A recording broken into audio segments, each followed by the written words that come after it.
नमस्कार दोस्तों, स्वागत है आपका हमारे एसडीएस एजुकेशन एकेडमी चैनल पर। आज हम हिंदी व्याकरण के एक बहुत ही महत्वपूर्ण विषय समास के बारे में विस्तार से जानेंगे। अगर आप बोर्ड एग्जाम के छात्र हैं, प्रतियोगी परीक्षाओं की तैयारी कर रहे हैं या हिंदी भाषा को बेहतर समझना चाहते हैं, तो यह वीडियो आपके लिए बहुत उपयोगी होने वाला है। तो चलिए शुरू करते हैं। भाग 1, समास क्या होता है। सबसे पहले समझते हैं समास का अर्थ क्या है। समास का शाब्दिक अर्थ है संक्षेप या छोटा करना। जब दो या दो से अधिक शब्द मिलकर एक नया और छोटा शब्द बनाते हैं तो उसे समास कहते हैं। उदाहरण के लिए, राजा का पुत्र अर्थात राजपुत्र, देवों का आलय अर्थात देवालय, माता और पिता अर्थात माता पिता। यहाँ कई शब्द मिलकर एक शब्द बना रहे हैं, यही समास है। समास में विभक्ति चिन्ह जैसे का, की, के आदि हट जाते हैं। भाग 2, समास के प्रकार। समास मुख्य रूप से 6 प्रकार के होते हैं।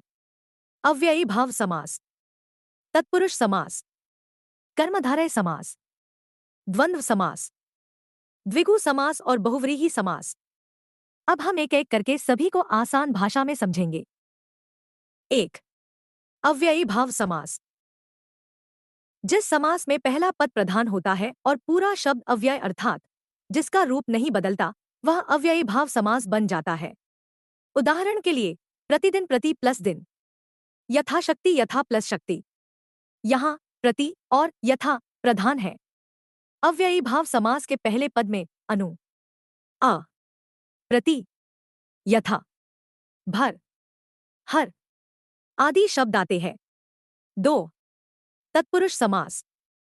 इस समास में दूसरा पद प्रधान होता है और इसमें कारक चिन्ह छिपा होता है। उदाहरण, राजपुत्र राजा का पुत्र, ग्रामवासी ग्राम में वासी। तत्पुरुष के भी कई भेद होते हैं, जैसे कर्म तत्पुरुष, करण तत्पुरुष, संप्रदान तत्पुरुष, अपादान तत्पुरुष, संबंध तत्पुरुष, अधिकरण तत्पुरुष।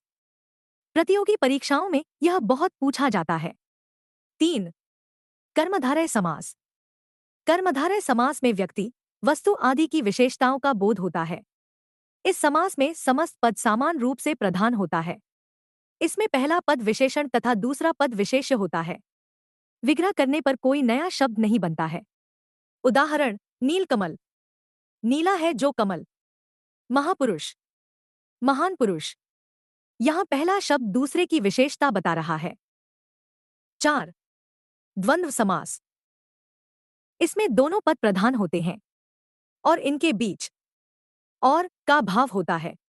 उदाहरण, माता पिता अर्थात माता और पिता, सुख दुख अर्थात सुख और दुख, राम लक्ष्मण अर्थात राम और लक्ष्मण।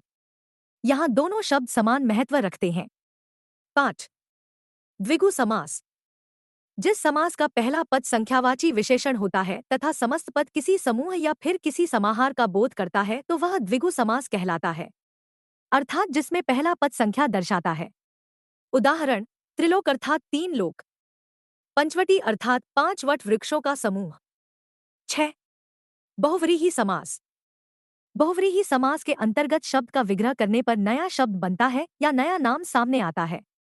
इसमें कोई भी पद प्रधान नहीं होता। यह किसी तीसरे व्यक्ति या वस्तु का बोध कराता है। उदाहरण, पीतांबर अर्थात पीला अंबर पहनने वाला श्री कृष्ण, दशानन अर्थात 10 सिर वाला रावण। यहाँ शब्द किसी और की ओर संकेत कर रहा है। भाग 4, समास और विग्रह। जब हम समास को तोड़कर पूरा वाक्य बनाते हैं उसे विग्रह कहते हैं। उदाहरण, राजपुत्र यानी राजा का पुत्र, मातृभूमि यानी माता के समान भूमि। समास बनाना और विग्रह करना दोनों परीक्षाओं में पूछे जाते हैं। भाग 5, परीक्षा में कैसे पहचानें। कुछ आसान ट्रिक्स।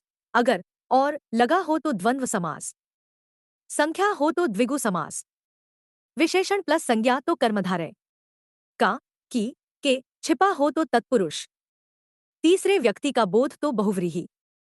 तो दोस्तों, आज हमने सीखा समास क्या है, इसके अंग, इसके 6 प्रकार, उदाहरण और पहचान। अगर आपको यह वीडियो पसंद आया हो तो इसे लाइक करें, अपने दोस्तों के साथ शेयर करें और चैनल को सब्सक्राइब करना ना भूलें। अगर आप चाहते हैं कि अगली वीडियो संधि या अलंकार पर बने तो कमेंट में जरूर लिखें। फिर मिलेंगे अगले वीडियो में। धन्यवाद।